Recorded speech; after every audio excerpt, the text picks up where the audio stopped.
الله وبركاته. إن الحمد لله والصلاة والسلام على رسوله الكريم أما بعد فأعوذ بالله من الشيطان الرجيم بسم الله الرحمن الرحيم إن الدين عند الله الإسلام صدق الله العظيم وقال رسول الله صلى الله عليه وسلم بلغوا عني ولو آية ঐতিহ্যবাহী জামিয়া নিসাইয়ে ইসলামিয়া মাদ্রাসা কর্তৃক আয়োজিত আজকের বাৎসরিক বাংলা বক্তৃতা সেমিনারের সম্মানিত সভাপতি সুদক্ষ পরিচালক ও বিজ্ঞ বিচারক মণ্ডলী ও আমার সামনে উপবিষ্ট বাংলার দূরদূরান্ত থেকে আগত এলএম পিপাসু ছাত্র ভাইরা সকলকে জানাই আমার পক্ষ থেকে আন্তরিক মুবারকবাদ। আজকের আলোচ্য বিষয় ইসলাম প্রচারে হযরত শাহজালাল রহমাতুল্লাহি আলাইহি এর অবদান। প্রিয় উপস্থিতি, বাংলাদেশ ৩৬০ আউলিয়ার দেশ। এদেশে ইসলাম প্রচারে অন্যান্য ভূমিকা রেখেছেন ওলিয়া। ইতিহাসের পাতা উল্টালে দেখা যায় এদেশের পূর্বাঞ্চলে সিলেটের রাজা গৌরগোবিন্দ অত্যাচারের রাজত্ব কায়েম করেছিল। মুসলিম যুবক বুরহানুদ্দিনের ঔরস জুড়ে আল্লাহ পাকের সন্তান দান করেছিলেন। সন্তান জন্মের আনন্দে আনন্দিত হয়ে বুরহানুদ্দিন রাসূলের সুন্নাত পালনে গরু জবাই করে তার আকিকা করলেন। সংবাদ শোনা মাত্রই অত্যাচারী বাদশাহ গৌরগোবিন্দ পিতা এবং পুত্রকে গ্রেফতার করে নিয়ে গেলেন শুধুমাত্র খোদার জমিনে আল্লাহর পক্ষ থেকে বৈধকৃত প্রাণী জবাই করার অপরাধে। শুধু তাই নয়, যেই হাত দ্বারা গরু জবাই করা হয়েছে সেই হাতকে কেটে দ্বিখণ্ডিত করে দেওয়া হয়েছে এবং তার চেয়েও নির্মম, তার চেয়েও নিকৃষ্টতম যেই কাজ, নিষ্পাপ সন্তানকে তার পিতার সামনে ধারালো তরবারি দ্বারা কুপিয়ে হত্যা করা হয়েছে। পিতা সন্তানের উপরে অত্যাচার সহ্য করতে না পেরে পাগল হয়ে ঘুরতে লাগলেন। ঘুরতে চলে গেলেন দিল্লিতে।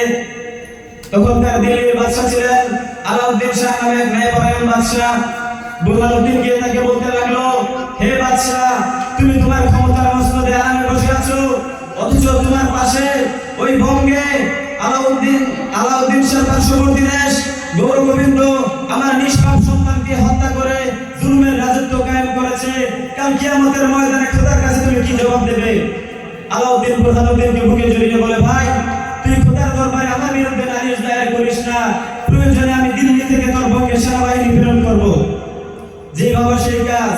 আলাউদ্দিন শাহ দুইটা বাহিনী প্রেরণ করলেন, নাসিরউদ্দিন শাহ এবং সিকান্দার শাহের নেতৃত্বে। এদিকে সুরাত আরবের ইয়ামানে আল্লাহর পয়গম্বরের বংশধর নাম তার শাহজালাল ঘুমের ঘরে স্বপ্ন দেখেন। রাসূল সাল্লাল্লাহু আলাইহি ওয়াসাল্লাম তার ঘরে এসে বলল, হে শাহজালাল, তুমি আর কত ঘুমাবে? এখনো কি তোমার ওঠার সময় হয়নি?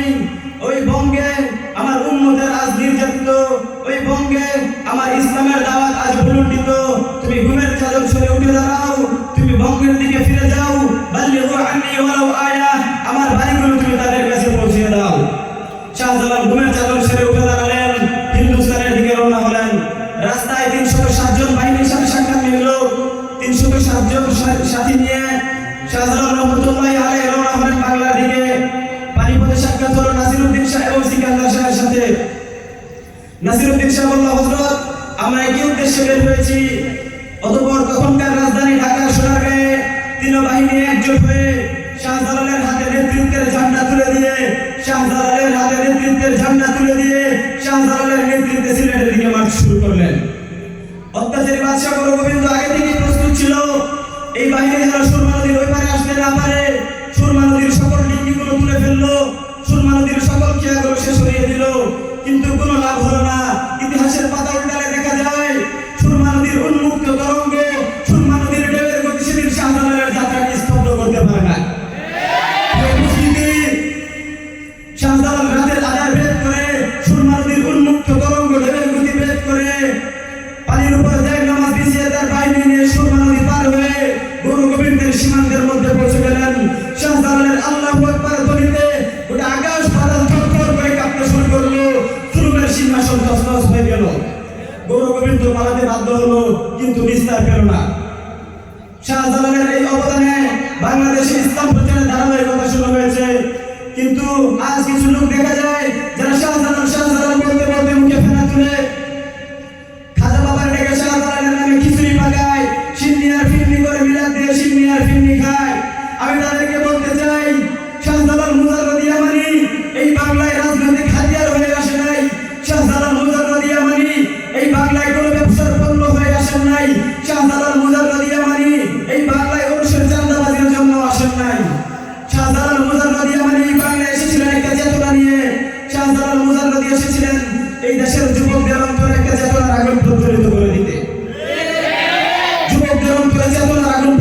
এমন ভাবে হয়েছে, তখন থেকে যুবকরা ইসলামকে তাদের অন্তরে আঁকড়ে ধরেছে। আজ পর্যন্ত কোন কুলাঙ্গার ইসলাম থেকে কুরুক্তি করে ইসলামকে খাটো করার চেষ্টা করেছে। যুবকরা তাদের মৃত্যুর পরোয়া করে নাই, তাদের জীবনের পরোয়া না করে কাফেরদের বিরুদ্ধে জিহাদের ময়দানে ঝাঁপিয়ে পড়েছে। আল্লাহ তাআলা কোরআনুল কারীমে সূরা আলে ইমরানের 19 নম্বর আয়াতে বলেন, ইন্নাদ দীনা ইনদাল্লাহিল ইসলাম, আমার কাছে সবচেয়ে পছন্দনীয় ধর্ম হলো ইসলাম।